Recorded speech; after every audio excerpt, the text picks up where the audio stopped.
Hello everyone, welcome back to my channel Wangxian fan fiction explanation. अगर आपको मेरे लिखे हुए एफ पसंद आते हैं तो प्लीज़ मेरे चैनल को सब्सक्राइब कर लीजिएगा और वीडियो पसंद आती है तो प्लीज़ आप सब लोग लाइक भी कर दीजिएगा। ओके, तो चलिए आज का पार्ट हम शुरू करते हैं। तो इससे पहले वाले पार्ट में हमने देखा था कि क्या हुआ था। वी यिंग ने अपने आप को कुछ तो किया था, लेकिन ये नहीं पता कि उसने किया क्या था। वो सबके सामने बेहोश हो जाता है। विंग के डैड बहुत ज़्यादा डर जाते हैं विंग की ये हालत देखकर। वो उसे जल्दी से जल्दी हॉस्पिटल में ले जाने के लिए ड्राइवर से बोलते हैं। वांग जीजी वहीं पर था। वो भी विंग को देख लेता है क्योंकि वो गेट के पास था, बिल्कुल पास में ही था। जब वो गार्ड्स उसे मार रहे थे तब वांग जी का ध्यान गाड़ी पर जाता है और गाड़ी के अंदर विंग के डैड को देखता है और फिर वांग जी की नज़रें विंग पर जाती हैं जिसके माउथ से ब्लड निकल रहा था। वांग जी ये देखने के बाद पूरी तरह से शॉक हो जाता है और वो उस गाड़ी के पीछे भागने लगता है। इसके बाद गार्ड्स ने भी वांग जी का पीछा नहीं किया था क्योंकि वो घर के अंदर नहीं था। बाहर वो कुछ भी करे, इन्हें उन गार्ड से कोई मतलब नहीं था।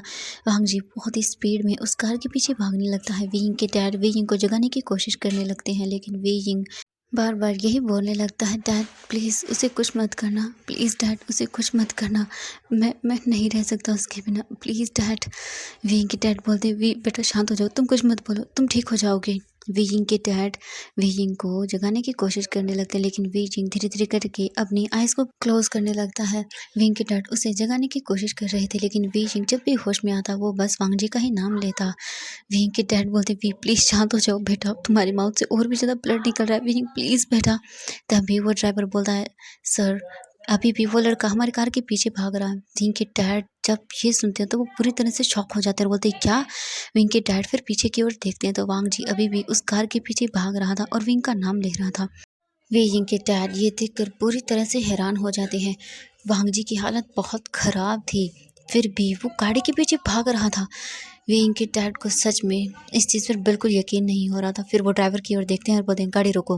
ड्राइवर अचानक से गाड़ी रोक देता है। वांग जी जो पीछे भाग रहा था वो स्पीड में था और वांग जी सीधा गाड़ी से जाकर टकरा जाता है और नीचे गिर जाता है। उसके पैर में चोट लग जाती है। वांग जी बहुत बुरी तरह से चिल्लाता है। वांग जी फिर भी उठने की कोशिश करने लगता है और बहुत ही मुश्किल से वो उठ पा रहा था क्योंकि उसके पैर में बहुत बुरी तरह से चोट लग गई थी। विंग के डैड जब देखते हैं कि वांग जी अभी भी नहीं उठ रहा तब जल्दी से वो बोलते हैं, ड्राइवर जाओ जल्दी से उसकी हेल्प करो। ड्राइवर बोलता है, क्या? विंग की डैड बोलते हैं, हाँ मैंने कहा जाओ जल्दी से उसकी हेल्प करो। वो ड्राइवर फिर जल्दी से कार से बाहर निकलता है और बाहर आकर देखता है तो वांग जी उठने की कोशिश कर रहा था, लेकिन वो उठ नहीं पा रहा था। उसके पैर से खून निकल रहा था क्योंकि गाड़ी स्पीड में थी, जिस वजह से उसके पैर में बहुत बुरी तरह से चोट लग गई थी। वांग जी की और भी चोटें लगी हुई थी जिनसे भी काफ़ी जगह से ब्लड निकल रहा था। वो जल्दी से ड्राइवर आगे जाता है और बोलता है, सर प्लीज़ उठिए। वांग जी फिर उसका सहारा लेता है और उठता है और जल्दी से गाड़ी के डोर के पास आता है और बोलता है, Wei Wei Wei Ying. Wei Ying के डैड जल्दी से डोर को ओपन कर देते हैं। वांग जी वी यिंग को देखता है जिसके माउथ से ब्लड निकल रहा था। वांग जी बहुत बुरी तरह से डर जाता है विंग की कंडीशन देखकर। विंग के डैड बोलते हैं, जल्दी से अंदर आओ। वांग जी जल्दी से गाड़ी के अंदर बैठ जाता है। उसके पैर में उसे बहुत दर्द हो रहा था। जैसे ही वांग जी गाड़ी के अंदर बैठता है वो ड्राइवर जल्दी से डोर को बंद कर देता है और ड्राइवर सीट पर आता है और गाड़ी को चलाना शुरू कर देता है। वांग जी जल्दी से विंग के फेस को पकड़ता है और बोलता है, वी वी तुम्हें क्या हुआ है? प्लीज़ प्लीज़ वी यिंग, क्या हो गया तुम्हें? ये क्या कर लिया तुमने? वी यिंग प्लीज़ आंखें खोलो, देखो तुम्हें कुछ नहीं हो सकता, मैं हूँ ना, मैं हूँ वी, प्लीज़ अपनी आंखें खोलो। वी यिंग जब वांग जी की आवाज़ को सुनता है तब वो धीरे धीरे करके अपनी आइज़ को ओपन करता है। वांग जी जब देखता है तो वो बोलता है, वी तुम ठीक तो हो ना? वी जिंग के फेस पर एक स्माइल आ जाती है वांग जी को देखकर। वी जिंग बोलता है, मैं ठीक हूँ लैनजैन, मुझे मुझे कुछ नहीं हुआ, मैं बिल्कुल ठीक हूँ। वांग जी बोलता है, विंग प्लीज़ शांत हो जाओ, हम अभी हॉस्पिटल पहुँच जाएंगे। विंग के डैड मतलब वांग जी और विंग को देख रहे थे, मतलब उन्हें समझ नहीं आ रहा था ये कैसे, मतलब पागल हैं दोनों पूरी तरह से। वी जिंग को चोट लगी है, वी जिंग मरने के कगार पर है, वो वांग जी का नाम ले रहा है और वहीं दूसरी तरफ वांग जी खुद इतना घायल है लेकिन उसे अपनी कोई परवाह नहीं है, बल्कि उसे वी जिंग की परवाह है। उसे जो चोट लगी है वो उससे देख रहा है ना कि अपनी। विंग के डैड सच में उन दोनों को ऐसे ही देखे जा रहे थे। विंग के डैड उन दोनों की आंखों में एक दूसरे के लिए प्यार को अब साफ साफ देख सकते थे और उन्हें भी अब रियलाइज हो रहा था कि वो दोनों एक दूसरे से कितना प्यार करते हैं। 15 मिनट के बाद वो दोनों हॉस्पिटल के सामने आ जाते हैं। इतनी टाइम के अंदर वांग जी ने एक बार भी विंग का हाथ नहीं छोड़ा था, वो बार बार उसे जगाए रखने की कोशिश कर रहा था। विंग के डैड ये सब चीज़ें देख रहे थे। जब वो देखते हैं कि हॉस्पिटल आ गया है, ड्राइवर जल्दी से बाहर निकलता है और कार का डोर ओपन करता है। वांग जी भी गाड़ी से निकलने की कोशिश करता है, लेकिन उसे बहुत ही ज़्यादा दर्द हो रहा था और वो कार से बाहर नहीं निकल पा रहा था। विंग के डैड जब ये देखते हैं तो वो बोलते हैं, ड्राइवर इसकी मदद करो।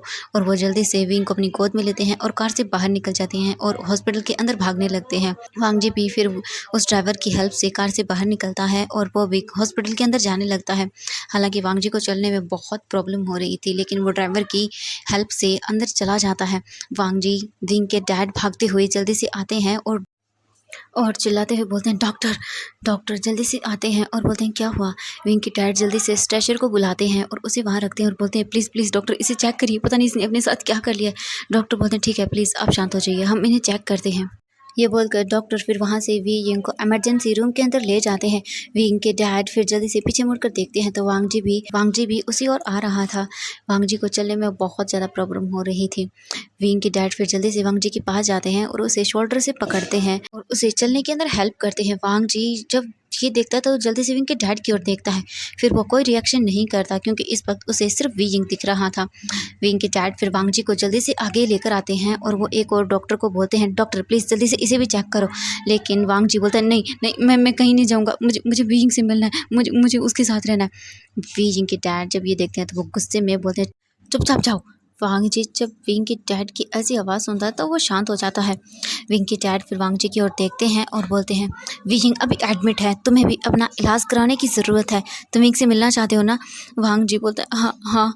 तो विंग के डैड बोलते हैं, तो तुम्हें भी पहले ठीक होना होगा, विंग तुम्हें ऐसे देखेगा तो मुझे बताओ क्या वो अच्छा फील करेगा। वांग जी फिर समझ आता है। फिर वहाँ पर एक वार्ड बॉय और 2 नर्स आते हैं। विंग के डैड उन्हें देखते हैं और बोलते हैं, इन्हें भी इसे अंदर लेकर जाओ और ट्रीटमेंट करो इसका। वांग जी फिर उनके साथ चला जाता है। उन दोनों का ही अलग अलग करके अब ट्रीटमेंट चल रहा था। कुछ ही देर के बाद वहाँ पर विंग की मॉम भी आ जाते हैं और मेंबर्स जो उस वेडिंग में आए हुए थे, शू यांग के डैड, शू यांग की मॉम, विंग के सारे friends, Yang Yanli, Jiang Cheng, Wen Qing, Wen Ning, Wen Chao, Nie हुसैंग, Jiang Cheng, सब लोग वहाँ पर आ जाते हैं। वो सभी लोग विंग को लेकर बहुत ज़्यादा वरिड लग रहे थे। धीरे धीरे करके लगभग 3 घंटे बीत जाते हैं। सभी लोग बहुत बुरी कंडीशन में थे और सबकी आंखों से लगभग आंसू आ रहे थे और वो विंग का वेट कर रहे थे कि कब उन्हें आकर ये बताए कि विंग ठीक हो। तभी एक डॉक्टर जल्दी से उस रूम का डोर ओपन करता है, यानी कि वो इमरजेंसी रूम था और डॉक्टर बाहर आते हैं। विंग के डैड भागते हुए डॉक्टर के पास जाते हैं और बोलते हैं, डॉक्टर डॉक्टर विंग ठीक तो है ना। डॉक्टर उनकी ओर देखता है और बोलता है, मिस्टर वी आप शांत हो जाइए, वो ठीक है, उसकी जान हमने बचा ली है, उसने पॉइजन खा लिया था। विंग के डैड ये सुनने के बाद बिल्कुल शॉक हो जाते हैं, बोलते हैं, क्या। वो डॉक्टर बोलता है, हाँ मिस्टर वी उन्होंने पॉइजन खाया था, लेकिन ये तो शुक्र है कि उसने बहुत स्लो पॉइजन खाया था, जिस वजह से हमने उसकी जान बचा ली, लेकिन उसका बहुत ही ज़्यादा ब्लड लॉस्ट हो गया। आप चिंता मत करिए, कुछ दिनों के बाद वो बिल्कुल ठीक हो जाएगा। अभी तो वो बेहोश है, लेकिन जब उसे होश आएगा तभी हम उसकी आगे की कंडीशन को बता सकते हैं। हमने उसके पॉइजन को तो निकाल दिया है, लेकिन आगे की कंडीशन तो उसके होश में आने के बाद ही हमें पता चलेगी। इसके बाद विंग के डैड फिर डॉक्टर को थैंक यू बोलते हैं और डॉक्टर फिर वहाँ से चले जाते हैं। अब जाकर विंग के डैड ने एक राहत की सांस ली थी। उन्हें तो ऐसा लगा जैसे उसने विंग को खो ही दिया हो आज। तभी विंग की मॉम भी आकर विंग के डैड को हग करती हैं और बोलती है, हमारा बेटा ठीक है, थैंक गॉड वो ठीक है। 15 मिनट के बाद फिर वहाँ पर एक और डॉक्टर आता है। वो बोलता है, मिस्टर वी जिस लड़के का आपने ट्रीटमेंट करने के लिए कहा था उसका ट्रीटमेंट हमने कर दिया है। वो भी बहुत ज़्यादा वीक है, उसे पैर में बहुत ज़्यादा चोट लगी है, फ्रैक्चर ही हो गया है, जिस वजह से उसे चलने में बहुत ज़्यादा प्रॉब्लम होगी 3 से 4 दिन। तो प्लीज़ आप उनका ख्याल रखिएगा। उन्होंने काफ़ी देर से कुछ खाया भी नहीं है, प्लीज़ वो बहुत ज़्यादा वीक हो चुके हैं, आप उनका अच्छे से ख्याल रखिएगा। मेरा मतलब जो भी उनकी फैमिली है उन्हें उनका अच्छे से ख्याल रखने के लिए बोल देना। विंग के डैड बोलते हैं, ठीक है। इसके बाद फिर वो डॉक्टर भी वहाँ से चले जाते हैं। फिर विंग के डैड उन सब की ओर देखते हैं, वहाँ पर मतलब जितने भी मेंबर्स आए हुए थे, फिर वो उन सब की ओर देखते हैं और बोलते हैं, आप विंग ठीक है, प्लीज़ अब आप सब लोग भी वापस जा सकते हैं। हॉस्पिटल में ज़्यादा मेंबर्स का रहना अब ठीक नहीं है और थैंक यू सो मच, आप सब लोग यहाँ आए। इस सिचुएशन में आप सब ने मेरे साथ रहकर मेरा हौसला बढ़ाया, इसके लिए शुक्रिया। वो सब लोग बोलते, नहीं इसमें शुक्रिया की कोई ज़रूरत नहीं है, ये सिचुएशन किसी के भी साथ हो सकती थी, हम बस यहाँ आपके साथ हैं, आप चिंता मत करिए।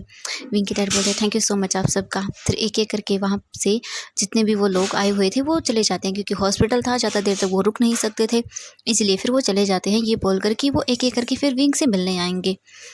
वहाँ पर से विंग की मॉम, विंग के डैड, नी हुसैन और जैंग चेंग ये दोनों ही रह जाते हैं। कुछ मिनट के बाद फिर डॉक्टर वहाँ आते हैं और बोलते हैं सर हमने वी जिंग को अच्छे से एग्जामिन कर लिया है, वो होश में आ चुके हैं। विंग के डैड जब ये सुनते हैं तो वो खुश हो जाते हैं और बोलते हैं डॉक्टर क्या प्लीज मुझे बताइए मैं उससे मिल सकता हूँ। वो डॉक्टर विंग के डैड की ओर देखता है और बोलता है जी आप उनसे मिल सकते हैं, लेकिन प्लीज एक एक करके, ज़्यादा लोग उसके पास नहीं जा सकते, आप में से कोई एक ही उनसे मिलने के लिए जा सकता है। विंग के डैड बोलते हैं ठीक है। फिर वो डॉक्टर भी वहाँ से चले जाते हैं। विंग के डैड बोलते हैं पहले मैं जाता हूँ। विंग के मॉम बोलते हैं ठीक है। फिर विंग के डैड जल्दी से उस रूम के पार जाते हैं जहाँ पर वी जिंग को शिफ्ट किया गया था। वी जिंग के रूम के पास आकर फिर वो धीरे से डोर को ओपन करते हैं और अंदर जाते हैं तो वो देखते हैं कि वी जिंग बेड पर लेटा हुआ था। विंग के डैड फिर धीरे धीरे करके विंग के बेड के पास जाते हैं और धीरे से बोलते हैं वी जिंग फिर धीरे धीरे करके अपने आइज़ को ओपन करता है और अपने डैड की ओर देखता है और धीरे से बोलता है डैड।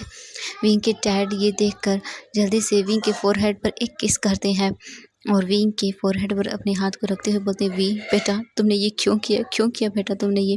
विंग अपने डैड की ओर देखकर एक स्माइल करता है। विंग के डैड विंग की उस स्माइल में छुपे हुए दर्द को बहुत ही अच्छे से देख पा रहे थे।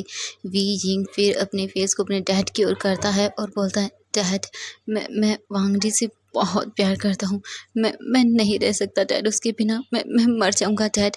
ये बोलकर विंग बहुत बुरी तरह से रोने लगता है। विंग के डैड जब ये देखते हैं कि विंग रो रहा है और उसकी तबीयत भी खराब हो रही है तब वो जल्दी से विंग के सर पे हाथ रखते हैं और बोलते हैं वी बेटा शांत हो जाओ, मैं कुछ नहीं करूँगा, मैं कुछ नहीं करूँगा वी बेटा शांत हो जाओ। विंग के डैड उसे फिर से चुप करवाते हैं, मतलब हेड को सहलाते रहते हैं। विंग धीरे धीरे करके शांत हो जाता है और अपनी आइज़ को बंद कर लेता है और वो अपने डैड के कपड़ों को कसकर पकड़ लेता है और बोलता है डैड प्लीज़। विंग के डैड बोलते हैं हाँ वी मैं कुछ नहीं करूँगा बेटा, प्लीज़ शांत हो जाओ, ठीक है शांत हो जाओ तुम। विंग फिर धीरे धीरे करके शांत हो जाता है और वो अपनी आंखों को बंद कर लेता है। वहीं दूसरी तरफ हम वांग जी का देखते हैं। वांग जी अब होश में आ चुका था। होश में आते ही वांग जी बोलता है विंग, ये बोलकर वो जल्दी से बेड से उतरने की कोशिश करता है, लेकिन जो नर्स वहाँ पर थी जब वो ये देखती है कि ये पेशेंट बेड से उतरने की कोशिश करता है तो वो जल्दी से उसके पास आती है और बोलती है सर ये आप क्या करें, प्लीज़ प्लीज़ आप लेट जाइए, आपकी तबीयत ठीक नहीं है। लेकिन वांग जी बोलता है नहीं नहीं मुझे अभी विंग से मिलना है, प्लीज़ छोड़ो मुझे जाने दो। लेकिन वो नर्स वांग जी को वहाँ से जाने नहीं दे रही थी और बार बार बोल रही थी प्लीज़ सर आपकी चोटें लगी हुई हैं। वांग जी के पैर में भी चोट लगी हुई थी, बहुत बुरी तरह से फ्रैक्चर हो गया था और उसके हाथों पर भी मतलब काफ़ी जगह चोट लगी थी, वहाँ पर भी पट्टियाँ थी और पैर पे पट्टी थी, लेकिन फिर भी वो वहाँ से उठने की कोशिश कर रहा था और वो नर्स बार बार उसे रोक रही थी। वो नर्स देखती है कि ये नहीं मानेगा तब वो नर्स जल्दी से वांग जी को छोड़ती है और रूम से बाहर जाती है और बोलती है प्लीज़ इस पेशेंट के साथ कौन है मुझे बताइए, वो उतरने की कोशिश कर रहा है, मैं उसे रोक रही हूँ लेकिन वो नहीं मान रहा। जब जैंग चैंग और नेहो सिंह ये सुनते हैं तो वो दोनों भागते हुए आते हैं और बोलते हैं डॉक्टर क्या हुआ। तो वो नर्स बोलते हैं देखिए वो उतरने की कोशिश कर रहा है। ये सुनने के बाद वो जल्दी से रूम के अंदर जाते हैं तो देखते हैं कि वांग जी मतलब बेड से ऑलमोस्ट उतर चुका था और वो चलने का ट्राई कर रहा था। नी हुसैन और जिंग चिंग जल्दी से जाते हैं और बोलते हैं वांग जी क्या कर रहे हो तुम। ये बोलकर वो जल्दी से उसे बेड पर लेटाने लगते हैं, लेकिन वांग जी बोलता है नहीं नहीं मुझे मुझे यहाँ नहीं रहना, मुझे विंग से मिलना, मुझे देखना है वो सही है या नहीं। नी हुसैन और जिंग चिंग बोलते हैं वांग जी प्लीज शांत हो जाओ और पहले अपने आप को देखो, लेकिन वांग जी उनकी बात नहीं सुन रहा था। तभी उस रूम का डोर फिर से ओपन होता है और विंग के डैड अंदर आते हैं। विंग के डैड इस वक्त यहाँ इसीलिए थे क्योंकि जब विंग के डैड ने देखा कि विंग सो चुका है क्योंकि उस पर मेडिसिन का असर हो गया था तो वो सो गया था। इसके बाद फिर वो वांग जी को चेक करने के बारे में सोचते हैं, लेकिन जब वो यहाँ आए तो उन्होंने देखा कि वांग जी बेड से उतरने की कोशिश कर रहा है और जियांग चैंग और नी हुसैन दोनों ही उसे संभालने की कोशिश कर रहे हैं। विंग के डैड फिर जल्दी से वांग जी के पास आते हैं और जोर से बोलते हैं ये क्या हो रहा है यहाँ पर, ये क्या कर रहे हो वांग जी तुम। वांग जी जब विंग के डैड को देखता है तो वो जल्दी से विंग के डैड को पकड़ता है और बोलता है अंकल अंकल विंग कैसे, मुझे उससे मिलना है प्लीज़, मुझे उससे मिलने दीजिए, वो ठीक तो है ना। विंग के डैड फिर वांग जी की ओर देखते हैं और बोलते हैं बेटा शांत हो जाओ, वो ठीक है चिंता मत करो, विंग बिल्कुल ठीक है, वो अभी रेस्ट कर रहा है, तुम्हें भी रेस्ट करना चाहिए, मैं थोड़ी देर के बाद तुम्हें उसे मिला दूंगा। ये सुनने के बाद वांग जी एक चैन की सांस लेता है। विंग के डैड वांग जी की ओर देखते हैं और बोलते हैं बेटा अब तुम्हें भी रेस्ट करना चाहिए कुछ देर के लिए, ठीक है तुम रेस्ट करो और अपना अच्छे से ख्याल रखो और अपने इस पैर पर ज़्यादा जोर मत देना क्योंकि ये पैर फ्रैक्चर हो गया है, तुम्हारा ये पैर ठीक होने में थोड़ा टाइम लगेगा, ठीक है। मतलब वांग जी विंग के डैड की ओर देख रहा था, उसे बहुत ज़्यादा चेंज नज़र आ रहा था विंग के डैड में, इतनी स्वीटली वो बोल रहे थे ना। इसके बाद वांग जी फिर शांत हो जाता, फिर वो कुछ नहीं करता। वांग जी फिर जल्दी से धीरे धीरे करके बेड पर लेट जाता है। विंग के डैड फिर वांग जी के सर पे भी हाथ रखते हैं और बोलते हैं बेटा तुम आराम करो, वी जिंग जब दोबारा होश में आएगा तब मैं उसे तुम्हें मिलाने के लिए ले आऊँगा, ठीक है। वांग जी फिर अपने सिर को हाँ में हिलाता है और फिर वो मतलब आराम से लेट जाता है, अपनी आइज़ को धीरे-धीरे करके मतलब बंद कर लेता है वो। ये देखने के बाद नी हुसैन और जैंग चैंग एक चैन की सांस लेते हैं और बोलते हैं थैंक गॉड ये मान गया, thank you so much uncle कि आप यहाँ आ गए। विंग के डैड बोलते हैं ठीक है। इसके बाद फिर विंग के डैड उस रूम से चले जाते हैं। नी हुसैन और जैंग चैंग दोनों वहाँ जो सोफ़ा था उस पर जाकर बैठ जाते हैं। तभी नी हुसैन जैंग चैंग की ओर देखता है और बोलता है चैंग मैं क्या विंग से एक बार मिलाऊं। जैंग चैंग नी हुसैन की ओर देखता है और बोलता है ठीक है तुम जाकर विंग से मिलाओ, मैं तब तक भांजी के साथ रहता हूँ। नी हुसैन बोलता है ठीक है। इसके बाद फिर वो विंग के रूम की ओर चला जाता है। इस वक्त विंग के रूम में उसकी मॉम थी। नी हुसैन भी फिर रूम के अंदर जाता है और विंग की मॉम को देखता है और बोलता है आंटी आप ठीक है ना। विंग की मॉम बोलती है हाँ बेटा मैं ठीक हूँ, और वो भी जाकर वहीं विंग के पास बैठ जाता है और विंग की ओर देखने लगता है। विंग इस वक्त सोया हुआ था। अब हम वांग जी को देखते हैं। वांग जी बेड पर लेटा हुआ था और जियांग चैंग उसे देख रहा था। तभी वांग जी अचानक से रोने लगता है। जियांग चैंग जब ये देखता है तो वो जल्दी से वांग जी के पास जाता है और बोलता है वांग जी क्या हुआ, तुम रो क्या रहे हो। वांग जी प्लीज शांत हो जाओ, विजिंग ठीक है उसे कुछ नहीं होगा, प्लीज शांत हो जाओ वांग जी। वांग जी बोलता है मैं कैसे शांत हो जाऊँ चैंग, मैं कैसे शांत हो जाऊँ, अभी मैं उसे खो देता, मैं उसके बिना नहीं रह पाता, मुझे नहीं समझ आ रहा मैं क्या करूँ, वो पागल है बिल्कुल, क्या ज़रूरत है उसे ये सब करने की, मैं क्या करूँ अब। चैंग चैंग वांग जी को शांत कराते हुए बोलता है वांग जी प्लीज़ रो मत, वो ठीक है बिल्कुल चिंता मत करो, अभी नी हुसैन आएगा मैं उससे पूछूंगा वो ठीक है या नहीं, और मैं भी तुम्हें उससे मिलाने के लिए ले जाऊंगा। वांग जी प्लीज शांत हो जाओ, रोना बंद करो तुम। जियांग चैंग वांग जी को शांत करवाता है। वांग जी भी फिर धीरे धीरे करके शांत हो जाता है और फिर वो भी मतलब आराम से सो जाता है कुछ देर के लिए। अब लगभग 3 घंटे हो जाते हैं। वांग जी मतलब जाग चुका था और वो बस बैठा हुआ था बेड के सहारे और वो परेशान हो रहा था, मतलब उसे फिक्र हो रही थी, मतलब उसे बहुत ज़्यादा टेंशन हो रही थी बीजिंग की। तभी उस रूम का डोर ओपन होता है। डोर ओपन होते ही नी हुसैन जियांग चैंग जो वहाँ पर सोया हुआ था वो उठ जाता है और जल्दी से डोर की ओर देखता है और बोलता है अंकल। विंग के डैड बोलते हैं हाँ। विंग के डैड फिर जल्दी से वांग जी के पास आते हैं। वांग जी जब उन्हें देखता है तो वो बोलता है अंकल अंकल विंग ठीक तो है ना। विंग के डैड वांग जी की ओर देखते हैं और बोलते हैं हाँ बेटा वो बिल्कुल ठीक है, चलो उतरो। वांग जी विंग के डैड की ओर देखता है और बोलता है क्या। विंग के डैड बोलते हैं वांग जी तुम्हें विंग से मिलना है ना। वांग जी बोलता है हाँ हाँ मुझे उससे मिलना है। तो विंग के डैड वांग जी की ओर देखते हैं और बोलते हैं तो चलो उतरो, मैं तुम्हें उससे मिलाने के लिए ले जाता हूँ। वांग जी ये सुनने के बाद बहुत खुश हो जाता है। विंग के डैड फिर वहाँ पर एक नर्स को बुलाते हैं जो व्हील चेयर लेकर आती है, क्योंकि अगर वांग जी अपने पैरों पर चलता है तो उसके पैरों पे असर होता और उसके पैर में ज़्यादा दर्द होता, इसीलिए उसके डैड ने व्हील चेयर को मंगाया था। विंग के डैड फिर धीरे धीरे करके वांग जी को बेड से उतरने में मदद करते हैं। फिर वो उसे व्हील चेयर पर बैठाते हैं और फिर उसे विंग के रूम की ओर ले जाते हैं। विजिंग के रूम के पास आने के बाद फिर वो डोर को ओपन करते हैं और वांग जी को रूम के अंदर ले जाते हैं। विजिंग अभी जागा हुआ था और वो बस बेड के ऊपर लेटा हुआ था और ऊपर की ओर देखे जा रहा था। तभी वांग जी रूम के अंदर जाता है।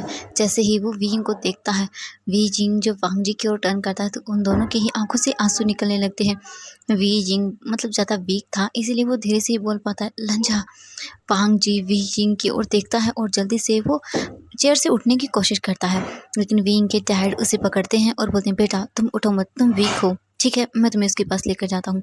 फिर वो उस चेयर को जो मतलब व्हील चेयर थी उसे विंग के बेड के पास लेकर आते हैं। वांग जी फिर धीरे धीरे करके उठता है और बेड के ऊपर बैठ जाता है।